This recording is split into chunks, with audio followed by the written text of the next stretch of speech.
falar de um anime que mal chegou com sua nova temporada e já tem cenas maravilhosas, melhorando pra caramba, inclusive, defeitos do seu material original. Então, olá, eu sou a Gabi Xavier e hoje tô aqui mais uma vez pra gente falar de Kimetsu no Yaiba ou Demon Slayer, terceira temporada, dessa vez episódio 4. Como vocês que me acompanham sabem, eu comento todos os domingos, então se quiser acompanhar esses vídeos é só se inscrever aqui no canal. E lembrando, eu não falo nesses vídeos de spoilers do mangá. Se você quiser saber spoiler, história de todos os personagens, o que acontece no final do mangá, existem esses vídeos com spoiler na playlist do canal, mas aqui nos domingos eu não falo, pra gente acompanhar e viver o presente, pra todo mundo poder assistir, e porque, mesmo quem lê o mangá, vale muito a pena assistir essa temporada em especial, porque eles estão melhorando muito a experiência do que foi o arco da Vila dos Ferreiros lá nas páginas. Por que eu digo isso? Esse episódio adaptou o capítulo 108, 109 e 110 quase inteiro e um pouquinho ali puxou do 112, trouxe um gancho lá da frente que fez todo o sentido,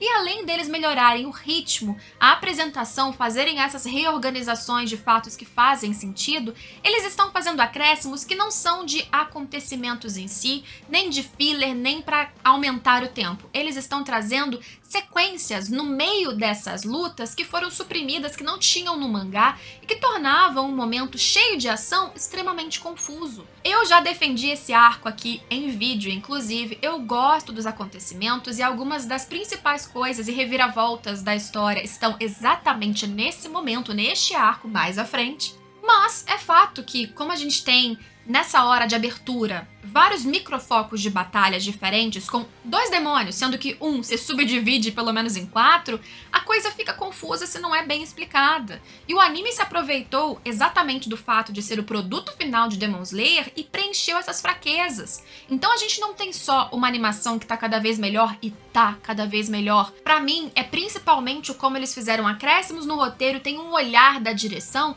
para que as cenas fiquem fáceis de compreender. Eles literalmente desenharam na nossa cara algumas explicações que no mangá estavam no rodapé. Eu valorizo muito isso. E esse foi um episódio em que vários personagens brilharam. A gente abre com o Muichiro Tokito, Hashira da Névoa, brilhando, trazendo um enquadramento total de herói, não só em posicionamento de câmera, mas nas suas chegadas, slow motion, a trilha sonora, mas também acrescentando um flashback que tinha na história, claro, que é muito importante pra gente entender que existe um passado que, inclusive, ele está tentando recuperar. Nezuko, que precisou agir sozinha, ela teve um grande momento, né, longe do seu irmão, e ela precisou ter iniciativa, se defender, contra-atacar, e ela faz isso. Ela usa o seu Kekijutsu, ou o seu poder de sangue demoníaco, e ela literalmente brilha com o seu fogo, e que cenas lindas. E como ainda assim a gente vê que os personagens estão se superando e são frágeis. Não é uma batalha ganha, tampouco é uma batalha repetitiva, porque são muitos papéis, muitas reviravoltas, não os mesmos dois personagens lutando em 5 episódios diferentes. Não, é dinâmico, mas não é confuso. Ah, não esquece o seu like de compartilhar esse vídeo com quem gosta do assunto, porque me ajuda muito sempre e eu fico muito grata. Então, como eu já citei brevemente, o episódio ele volta do ponto em que Muichiro Tokito salva Kotetsu. E o Tokito, que é o Hashira da Névoa, agora fica claro que ele não se lembra de quem ele é, do seu passado, existe um grande vazio. E aí faz todo sentido, agora pra quem não leu o mangá, pra quem não tinha compreendido, que ele tem esse vazio tão grande no olhar. Uma inexpressividade, uma forma de agir muito objetiva, né? Vamos salvar a maior quantidade de pessoas, os mais fortes e menos humanizado, porque toda a sua humanidade ficou perdida num passado que tá ali nebuloso, que ele não enxerga, e por isso que faz sentido também que o seu flashback ele venha com uma estética de névoa ao redor, não só porque ele é o Hashira da Névoa, mas porque, por acaso, ele não se recorda de nada. Quando a gente vê o seu flashback, ele tá muito ferido, sendo cuidado pelo Oyakata-sama, ele tá realmente acabado, e ali fica explícito na fala dos dois que ele não se recorda de nada. E o que é dito pra ele é que essas coisas, as lembranças virão aos pouquinhos. Se ele continuar em frente, se esforçando, pequenas ações vão destravando memórias, lembranças e a essência de quem ele era. E isso é muito sutil, mas eu acho legal a gente perceber, que a fala do Tanjiro que ficou ali reverberando na sua cabeça, de que ajudar pessoas em algum momento isso volta contra você de forma positiva, né? Você recebe o bem que faz para os outros, ou ele decidir ajudar quem o Kotetsu pediu, né? Porque o Kotetsu, depois de ser salvo e ficar naquela cena que tem sempre um pouquinho de humor, menos nesse episódio do que no passado, mas que ele pede desculpas por xingar o Hashira e tudo mais, ele pede que o Tokito ajude a salvar o Haganesuka, que tá lá preso, compenetrado numa técnica super secreta e perigosa para recuperar a espada de 300 anos atrás que eles acharam, e ele não tem quem o defenda. De novo, pela lógica, o Muichiro não iria para lá. Ele iria defender a vila, que tem mais pessoas e ponto. Mas quando ele decide fazer algo que é para ajudar, que não segue uma lógica pura, restrita e numérica, que ele vai por um lado mais humano e com uma confiança de quem recebeu a confiança de outro, ou seja, eu fui escolhido como um Hashira, como um exterminador, e eu sou forte o suficiente para salvar este cara e todos os outros da vila que eu puder. Isso, de alguma forma, faz ele lembrar ou ele sentir um pouco do passado, um pouco do que ele perdeu, ou um lado mais humano que foi apagado por essa névoa de esquecimento. Aguardem, porque como sempre a história deles, apesar de dicas que já aparecem nos pós-créditos, no encerramento, a história dos dois dessa temporada também serão bem interessantes. Ele segue então para ajudar a Haganesuka, ele levando o Kotetsu desesperado pela agilidade do Muichiro ali no ombro, e isso é o que foi, entre aspas, cortado, foi jogado mais à frente, é claro, para o próximo episódio. Não vemos mais o Hashira da Névoa nem Kotetsu aqui, e o foco vai para o outro lado ali, tanto do Tanjiro quanto do Genya e da Nezuko. Antes de falar de Tanjiro, bora falar de Genya, porque Genya também traz alguns mistérios que vão sendo cada vez mais desenvolvidos e surpreendem não só os espectadores, mas os Onis contra quem ele tá lutando.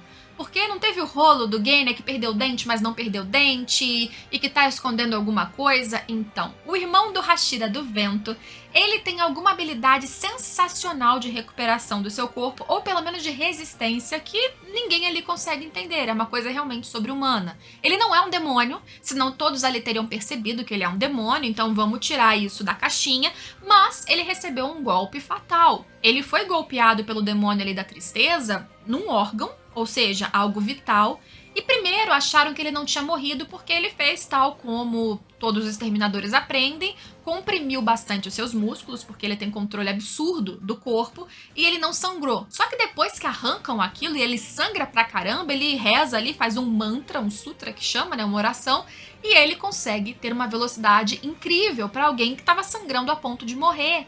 Ele consegue contragolpear, ele consegue xingar, ele consegue se apresentar como aquele cheio de confiança que vai matar o demônio. Não vemos o final do Genya, e a última coisa que a gente vê é ele indo enfrentar de novo o Oni da Tristeza, porque o foco volta mais pra Nezuko e depois pro Tanjiro.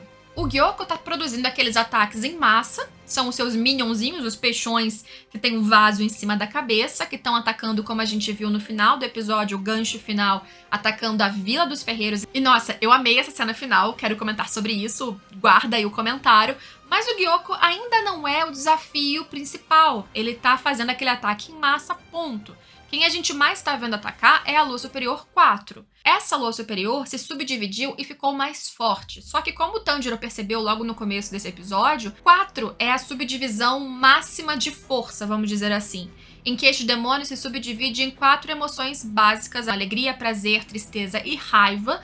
Tanjiro tá lutando com a alegria, Genya com a tristeza, e o da raiva tá lá atacando todo mundo e meio que dando as ordens. Só que se você pega um desses demônios, como o da alegria que tá com o Tanjiro, e subdivide uma dessas subdivisões, aí eles vão ficando mais fracos. Então existe algum ponto fraco que começa a ser descoberto, mas como derrotar este demônio ou todas as suas divisões, isso ainda não tem como saber, pelo menos não nesse ponto da história, por isso que ele é muito perigoso. E é exatamente essa sua subdivisão que no mangá eu acho que acabou produzindo confusões. Eles são diferentes em estética, mas no mangá nem tanto assim, e como eu disse, faltaram quadros para explicar a transição da luta de um para outro, e quem voltou e quem atacou. No anime eu acho que isso ficou bem claro. Se vocês discordam de mim, é claro, podem deixar aqui embaixo. Nezuko também brilhou muito nesse episódio, e eu gosto como esse arco dá essa possibilidade dela ter uma autonomia. ela é uma Oni, vamos lembrar, que nunca comeu nenhum ser humano. Ela tá naquela forma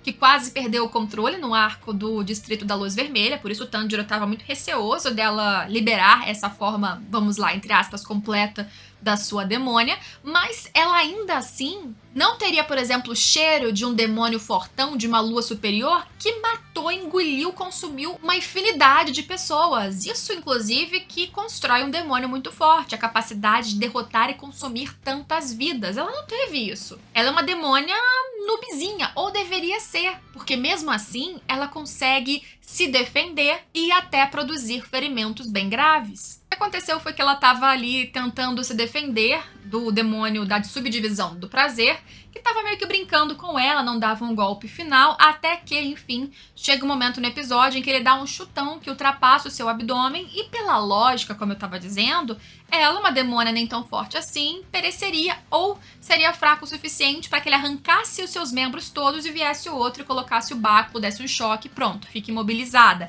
Eles até conseguem fazer essa imobilização mais pra frente, só que não da forma nem no momento em que eles pensavam, porque mesmo com um golpe no meio do abdômen, a Nezuko, que estava quase com o braço sendo quebrado e arrancado, ela mesma puxa o seu braço, depois de dar um chutão extremamente forte no demônio ali do prazer. E ao puxar o seu braço de propósito, ela provoca um sangramento em si mesma e ela joga o seu sangue no corpo do demônio. Por quê? Porque o Gekijutsu, ou o poder de sangue demoníaco dela, é de fogo.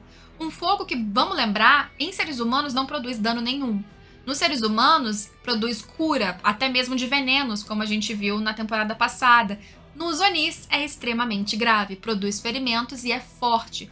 Infelizmente, o da raiva consegue, logo antes do Tanjiro chegar, enfiar o báculo ali no seu pescoço e ela fica realmente tomando choques e imobilizada. Ela não é morta por esse golpe, mas ela é colocada de lado para que os demônios conseguissem fazer o que fosse necessário. Só que Tanjiro, que tem ali também um foco nesse episódio, na sua luta, não foi exatamente uma luta para derrotar. A gente vê que ele tem ciência da sua fraqueza em posição àquela subdivisão do demônio, mas ele queria chegar perto dos outros, porque o Tanjiro, mesmo ciente da sua vulnerabilidade, ele sempre tem um propósito de ajudar, de defender, sobretudo sua irmã, mas o Genya também. E essa estratégia do Tanjiro de como ele voltou e a distância que eles estavam do local, isso também ficou confuso no mangá. Porque no mangá dava a entender que foi um acaso, uma coisa meio confusa, como que do nada ele pegou, virou, grudou no demônio e parecia que eles estavam do lado da portinha, que eles acabam chegando ali onde a Nezuko tá. No anime ficou claro que tinha uma distância considerável do ponto da floresta até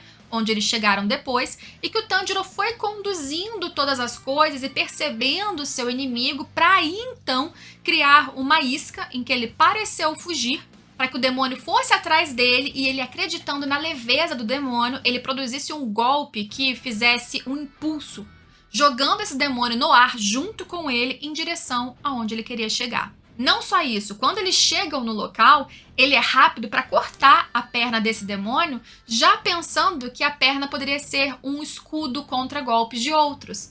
O cara que dá o choquezão lá, ele não conseguiria produzir choques contra o próprio sangue, contra as próprias células. Por isso que o Tanjiro se defende com esse pé e utiliza o mesmo pé depois de cortar a língua do demônio, percebendo que isso dá um tempinho a mais para o demônio se recuperar, né? A língua onde tem os kanjis escritos a emoção de cada um deles, para que ele usasse aquela perna para encostar no báculo que dá choque, não tomasse o choque e tirasse aquilo da sua irmã, que estava lindamente numa cena, sério, ficou um quadro lindíssimo dela tomando choque, tadinha, mas estava bonito, tirar e ajudar a Nezuko. Até essa forma dele ajudar ela e ficar claro que ele retirou o báculo dela e que ele foi derrubado em seguida, são poucos momentos e rápidos, mas no mangá eu também acho que estava confuso, no anime não. Não comentei, mas a Nezuko é tão sinistra que ela também, como seu irmão, se utilizou do próprio demônio que ela estava lutando contra ele mesmo. Sobrou da raiva, que ainda assim conseguiu se recuperar rapidamente e só não acabou com o Tanjiro porque a Nezuko,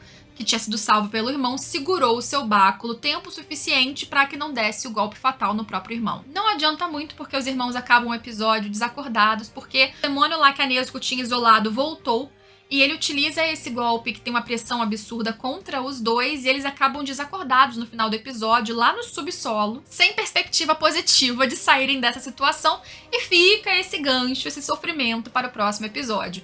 Genya, como eu disse, também ficou incerto, Muichiro tá indo em direção a outra pessoa ajudar e o que eles fizeram que eu achei sensacional foi pegar um gancho de algo que estava lá no capítulo da frente. E esse final pra mim foi uma finalização perfeita porque eles não só tiveram o pensamento de colocar ali no timing certo um gancho que mostra que concomitantemente, ou seja, ao mesmo tempo, tem uma tragédia acontecendo num local vital com várias pessoas que são os ferreiros, que não são exatamente prontos para se defenderem. Se eles fossem, né, extremamente bons com espada, eles seriam espadachins, mas eles são a rede de produção de força dos espadachins, dos Demon Slayers. Por isso que se eles conseguem destruir essa vila, eles acabam com um ponto vital dessa organização que tá indo contra o Muzan e que acabou de ter uma vitória muito bem feita contra uma lua superior, que deixou o Muzan pé da vida. Aquele ali é um local que não pode ser destruído. Por isso que é muito importante defendê-lo e por isso que é tão desesperador a gente ter essa cena final, em que a gente vê os ferreiros tadios tentando se defender e sendo atacados, e você vendo que vários ali estão morrendo. É uma chacina se desenvolvendo e ninguém ali exatamente naquele local, naquela hora, para defendê-los. Mas também é muito importante e muito bem feito que eles atrelem essa cena de desespero com a chegada, a vinda da Hashira do Amor, a Mitsuri, que estava ali hospedada próxima da vila e tá vindo ajudá-los depois de um chamado fofo, porque a sua corvo, fêmea, não sei como chama. Enfim, depois desse aviso, ela tá chegando, mas a coisa já tá acontecendo. O caos já está instalado. E o que eu posso dizer é que o anime não tá tendo medo de mostrar consequências, o anime não tá se privando de melhorar as coisas que no mangá já foram bem sucedidas em relação a público, e que a produção não está confortável no nível que já era excelente de entrega técnica nas outras temporadas e tá melhorando cada vez mais. A trilha sonora, inclusive, tá sendo excelente e grande destaque nessa temporada, porque eles não estão apenas mantendo o tom que a gente sempre teve em Demon Slayer, porque isso é importantíssimo para não parecer que a gente tá ouvindo algo que não é o anime das temporadas anteriores, mas apesar de manter a mesma essência, eles estão trazendo tonalidades diferentes, alguns tons mais modernos, inclusive, sintéticos no meio de elementos que são instrumentos mais tradicionais. Junto com viradas das cenas, a gente tem viradas nos tons das músicas, mais dramáticas, mais tensas, mais épicas, sempre excelentes em composição. Por isso que sempre fez muita diferença a composição de cada uma dessas trilhas em relação ao que está acontecendo na história. A construção do anime de Demon Slayer é primorosa, eu vou continuar elogiando enquanto continuar nessa qualidade, sim. E claro, tem um grande temperinho de eu já gostar da história, mas como essa história consegue se tornar muito maior com a produção excelente que está acontecendo de novo nesse anime. Mais um episódio muito bom, que termina de novo de maneira caótica, e eu vou dizer pra vocês, se acostumem, porque a coisa mal começou, os perigos maiores só estão surgindo, começando a se mostrar. Daqui pra frente a gente vai precisar de muita calma, respiração, tranquilidade e coração pra segurar toda a emoção que vai acontecer o tempo todo. E vai ser forte, viu? Vai ser bem forte. Me conta aqui embaixo o que vocês acharam desse novo episódio, se inscrevam no canal pra acompanhar todos os próximos vídeos deste anime e espero vocês em todos eles. Tchau, tchau!